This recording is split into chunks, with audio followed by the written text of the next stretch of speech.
ካብ ሓሚምካ ሕክምና ተኸናኺንካ ጥዕና ትብል ወርቂ ዝኾነት ምስሊ ኣቦታት ነዛ ኣፕሊኬሽን ትበቕዓ ኮይና ስለ ዝረኸብናዮ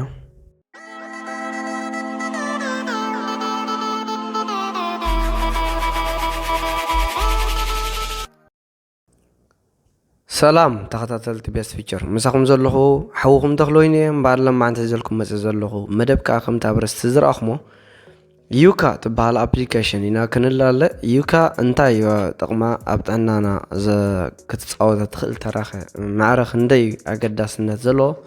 ኣበይነት ሃገራት እያ ክትርከብ ገንዘብ ይኽፈላ ድዩ ኣይክፈላን ከመይ ጌርና ኸ ንጥቀመላ ዝብሉ ካልኦትን ሕቶታት ክንምለስ ኢና ቅድሚ ናብቲ መደብ ምኻድና ግን ሓደስ ነዚ ቻነል ዝኾንኩም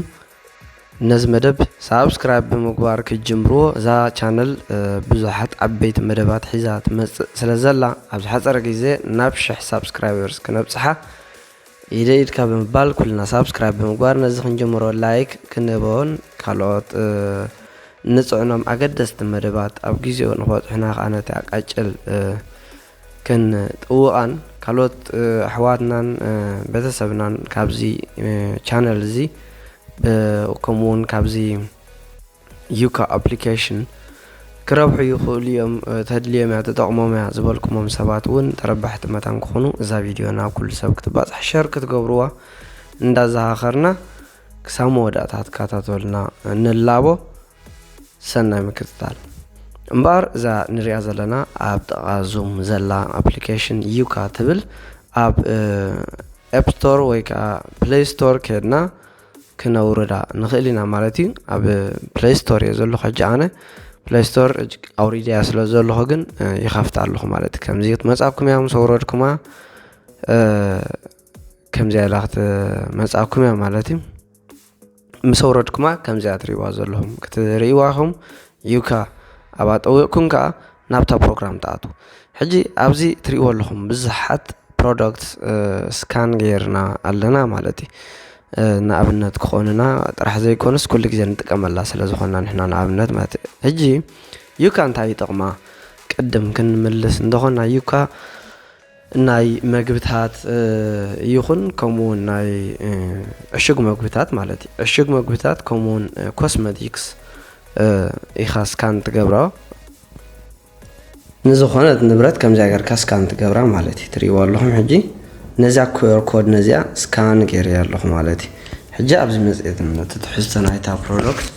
ኣብዚ መፅኤት ንህለ ማለት እዩ እንታይ ከመይ ትሕዝታ ኩሉ ሙሉ ኣብዚ ኣሎ ካልኣይካ ኣውስ ክሳሽነት ማለት ኩሉ ሕጂ ኣብዚ ትሕዝቶ ትሪእዎ ኣለኹም 94 ካብ 100 ሂቦ ኣሎ ኩሉ ቀጠልያ እዩ ዘሎ ትሪእዎ ኣለኹም ኣብዚ 95 ካብ 100 94 ካብ 100 ከዓ ተዋሂባ ኣላ ማለት እዩ ዋላ ሓንቲ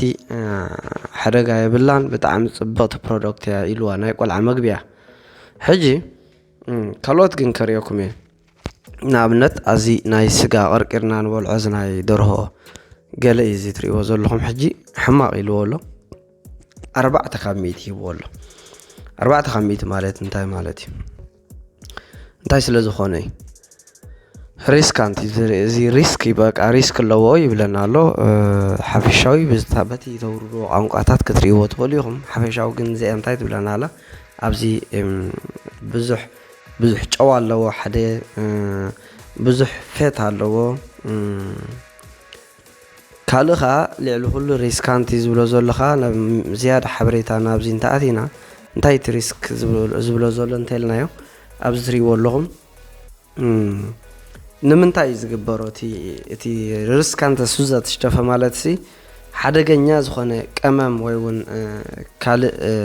መሓወስታ ተገይሩሉ ኣሎ እዩ ዝብለና ዘሎ ማለት እዩ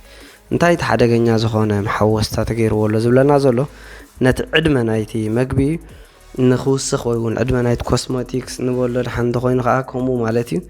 ንኽውስኽ ዝተሓወሰ በኣታ ኣለዎ ይብለና ኣሎ ንሱ ኸ እንታይ ፀገማት ዝገብረልና እንተይልና ኣብ ታሕትኻ ንህለኩም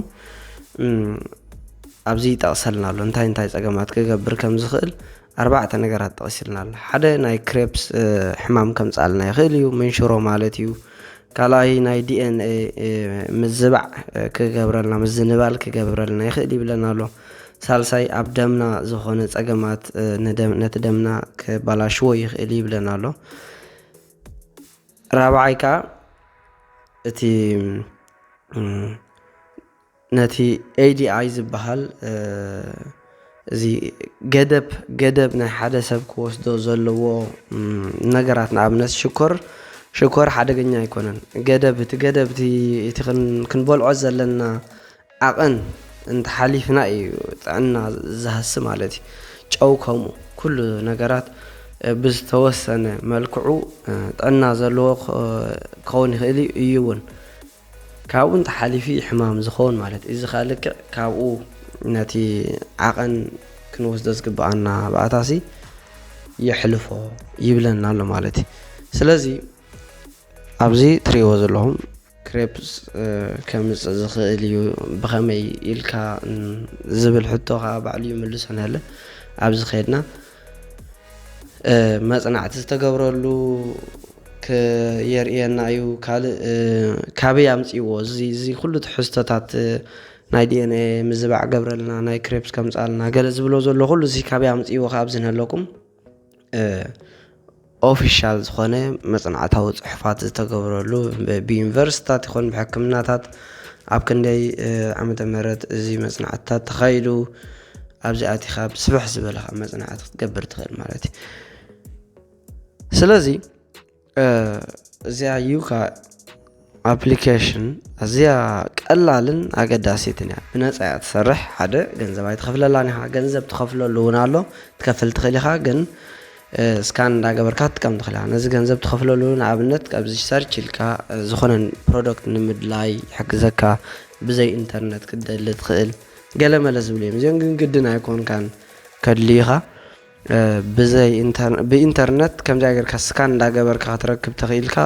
ያክል እዩ ማለት ኣብቲ ሱፐርማርኬት ከድና ነዚኣ ስካን ንገብራ ንዝኾነት ፕሮዳክት ስካን ንገብራ ሽዑ እቲ ትሕዝተኣ ትነግረና ኣላ ማለት እዩ ትሕዝተኣ ጥራሕ ግን ኣይኮነትን እዚ ሕጂ 100 ትብለና ኣላ ናይ ቆልዑ ገለ ብጣዕሚ ኣገዳሲ ዋላ ናይ ዓበይቲ ንዝኾነ ንወስዶ ማለት እዩ ሕጂ እንታይ ኣለዎ ፅቡቕ ነገር መስለኩም ኣብዚ ምስ ስካን ምስ ገበርናዮ ይነግረና ሽዑ ዝበለፀ እዚኣ ሕጂ ክንድዚ ኢላሽ ሕማቕ እንተይልዋ ነዚኣ ካልኦት ግን ኣለዉ ካብዚ ይብለካ ኣብ ታሕቲ ኣማራፂታት ኣልተርናቲቭስ ይነግረካ ማለት እዩ እቶም ኣልተርናቲቭ በዓል መን ኣለዉ ከምኦም ዓይነት ከለውስ ንኣብነት ፅማቕ እንተ ስካን ጌርካስ እዛ ፅማቕ እዚኣ ሕማቕ ካልኦት ግን ኣለውካ ክንድዚ ነጥቢ ዝወሰዱ ፅቡቓት ፅማቓት ገለ ኢሉ ኣብዚ ረእይዎ ቴስዓ ዝወስድ መግቢ ይነግረና ኣሎ ናይዚ ኣቕያር ናይዛ ስጋ ቀርቂርካ ዝበልዖ ስጋ መርሰደላ ዘሎ ከምኡ ማለት እዩ ኣብዚ ንህለኩም ቴስዓ ዝሃቦም ብዙሓት ኣለዉ ኣበይ ከም ትረኽቦም ከይተረፈ ዋላ ዝነገረካ ትድኳን ማለት እዩ ስለዚ እዚዩካ ናይ ዝኾነ ፀግዒ ናይቶም ፋብሪካታት ፀግዒ የብሉን ካልኣይ ብናይ ሓገዝ ገንዘብ ብሰባት ስፔንደን ዝገብርሉ ምፅወታ ብናይ ምፅወታ ገንዘብ እዩ ዝናበር ከምኡውን ገንዘብ ከፊልካ እቲ ፕሬሚየም እንተገዚእኻ ከዓ 15 20 ቅርሺ እንዳበለ እዩ ዝኸይድ ከምኡ ገዚኦም ዝናበሩኻ ቁርብ ይሕግዞ ይንዕኦ ማለት እዩ ተዘይኮይኑ ኖርማል ከምዚ ትጥቀመሉ ንሕና ንጥቀመሉ ግን ኣይትኸፍለሉን ኢኻ ብኸምኡ ዝናበር ማለት እዩ ካልእ ኣብዚ ውሽጢ ወርሒ ስካን ዝገበርናዮም ከምዚ ገይሩ የርእየና ኣሎ እቶም ሕማቓት ዘበሉ በፀጋም ገይርዎም ንህለኩም እቶም ፅቡቓት ዘበሉ ከዓ ብየማን ገይርዎም ንህለኩም ካልእ ከምዚ እንዳገበርና እቲ ዝሃበና ኣማራፂታት ርኢና ክንገዝእ ንኽእል ኣብታ ድኳን እንተሊና ንኣብነት ሓንቲ በሽኮቲ ስካን እንተገይርናያ እታ በሽኮቲ ብጣዕሚ ሕማቕ ትሕቲ 50 ትሕቲ 60 ትሕቲ 70 ተምፂኣ ሽዑ ኣብ ታሕቲ ኣማራፅታት ነግረና ዝን ግን ኣማራፅታት ኣለ ከብለካ እታ ካልእ ታጥዒት በሽኮቲ ዘማ ኣማራፂ ዝሃበካ ምስ ትሕዝተኣ ኩሉ ፅሒፍዎ ስለ ዝኾነ ርኢኻ ንዓ ትገዝኣ ትኽእል ማለት እዩ ኮስሞቲክ ከምኡ ብጣዕሚ ሓደገኛ ኣብ ቆርበትና ንገብሮ ዜሮ ከይተረፈ ዘምፅእ ኣሎ ካልኣይ ከነስተውዕልላ ዘለና ክቡር ስለ ዝኾነ እቲ ጥዕና ዘለዎ ወይ እውን ፅቡቕ ማለት ኣይኮነን ስለዚ ኣብኡ እውን ክትጠንቀቑ ወይ እውን ሓደ ትክክለኛ ምዃኑ እቲ ኣፕሊኬሽን እውን ብኸምኡ ሓደ ከመረጋገፂ ክትርእይዎ ትኽእሉ ኢኹም ማለት እዩ ገሊኡ ሕሱር ከሎ ብጣዕሚ ገለ ዓይነት ዋጋ ዝወሃቦ ኣሎ ገሊኡ ኸ ክቡር ከሎ ሕማቕ ውፅኢት ዝወሃቦ ኣሎ ካልእ እንታይ ኣሎ ግድን ኣይኮነን ናይ ሓደ ፕሮዲስ ዝገብር ትካል ጥራሕ ኣይኮነን ዝነገረካ ንኣብነት ናይ ዘይቲ ዝሰርሕ ትካል ተሊሲ ናይቲ ዘይቲ ዝሰርሕ ትካል ዝተፈላለዩ ፕሮዳክት ንገሊኡ ሕማቕ ንገሊኡ ፅቡቕ እንዳበለ እዩ ዝኸይድ ከምዚ ንናይ ሓደ ፅቡቕ ጥራሕ ዝብሎ ናይቲ ሓደ ሕማቕ ገለ ዝብሎ ኣይኮነን ማለት እዩ መፅናዕቲ ተወሲድሉ ብዙሕ ሰብ ኣብቲ ኣፕሊኬሽን ከድኩም ኣብዚ ተውርደሉ ኣፕሊኬሽን ከድኩም ኣብዚ እውን ክትርእይዎ ትኽእሉ ኢኹም ክሳብ ዳርጋ 152,000 ዝኾን ኮመንት ተፃሒፉ ኣሎ 4.5 ወሲዳላ እታ ኣፕሊኬሽን ነጥቢ ማለት እዩ ኮኸብ ወሲዳላ ሕጂ ኣብኡ ተፃሒፉ ዘሎ ክትርእይዎ ትኽእሎም ብጣዕሚ ፅቡቕ እዩ ተፃሒፉ ዘሎ ልዕሊ 10 ሚልዮን ዝኾኑ ሰባት ከዓ ይጥቀሙላ ነዚ ኣፕሊኬሽን ወይ እውን ኣውሪዶማ ኣለዉ ማለት እዩ ኣብዚ ከዓ ኣብ ውሽጢ ወርሒ ካብ ዕለት 30 ወርሒ 3 ክሳብ ዕለት 30 ወርሒ 4 ስካን ዝገበርክዎም ናይ መግብታትን ስካን ዝገበርክዎም ናይ ኮስሜቲክስ ይነግረኒ ኣሎ ማለት እዩ ኣብዚ ትርእይዎ ዘለኹም ናይ መግብታት ዳርጋ ብፍርቆም ክትብሎም ትኽእል 12 ብጣዕሚ ፅቡቕ ነይሮም 10 ማእኸሎት ነይሮም ፅቡቓት ነይሮም 9 ከዓ ማእከሎት ክትብሎም ትኽእል ሚድል ሜሴጅ ማለት ማእከላይ ማለት እዩ ካብኡ ንታሕቲ ከዓ ውሕዳት ነይሮም ማለት እዩ ኮስሜቲክስ ከድና ኣብዚ ከዓ ክንርኢ ንኽእል ኢና 3 ሕማቓት ነይሮም ገለ ብለና ኣሎ እዚኦም ትፈልጥዎም ክትኮኑ ትኽእሉ ኢኹም ትጥቀሙሎም ክትኮኑ ትኽእሉ ኢኹም ኣብ ስካን እንዳገበርኩም ኣብቲ ድኳን ክትጥቀሙ ትኽእሉ ኢኹም ሓደ ድኳናት ምናልባት እቲ ዋይፋይ ናቶም ተጠቂምካ ጥራሕ ክትሰርሕ ዝገብሩ ኣለዉ ኖርማል ትናቶም ዋይፋይ ተጠቂምኩም ስካን ትገብርዎም ኣገሊኡ ከዓ ኖርማል በትናትኩም ዳታ ወይ እውን በትናትኩም ዋይፋይ በትናትኩም ዳታ ሞባይል ዳታ ማለት እዩ ይሰርሕ ብቲ ድኳናት ኣብ ዘለኹም ኸድኩም ስካን እንዳገበርኩም ጥዕናኹም ሓሉ ምናልባት ንገሊኡ ፕሮዳክት ኣይፈልጦን እየ ክትብለኩም እያ ስካን ምስ ገበርኩሞ እዚ ፕሮዳክት እዚ ኣይፈልጦን ክትብለኩም እያ ማለት እዩ እዚኦም ከምዚኦም ዝበሉ ፕሮዳክት ከዓ መብዛሕትኡ ግዜ ወይ ካብ ኣፍሪቃ ዝመፁ ወይ ከዓ ዝናይ ሓበሻ መግብታት በዓል ሽሮ በዓል እንጣጢዕ ማለት እዩ ኣይክትረኽቦን እያ ካልእ ከዓ ብዙሓት ኣብ ናይ ዕራብ ወይ እውን ናይ ቱርኪ ድኳናት ዝርከቡ ንብረታት እውን ዘይትረኽቦም ትኽእል እያ ካልኦት ግን ዝበዝሑ ትረኽቦም እያ እዞም ኮስሜቲክስ ዝበዝሑ ትረኽቦም እያ ዋላ ናይ መግቢ እውን ከምኡ ኣብ ካልኦት ናይ ምዕራባውያን ድኳናት ዘለዉ ማለት ዝበዝሑ ትረኽቦም እያ ፈትንዋ ሓደ ክልተ ስለ ዝኣበየትኩም ወይ እውን ኣብ ገሊኡ ድኳናት ስለ ዝኣበየትኩም ዘይትሰርሕ ከይትመስለኩም ንምባል ዝኣክል እዩ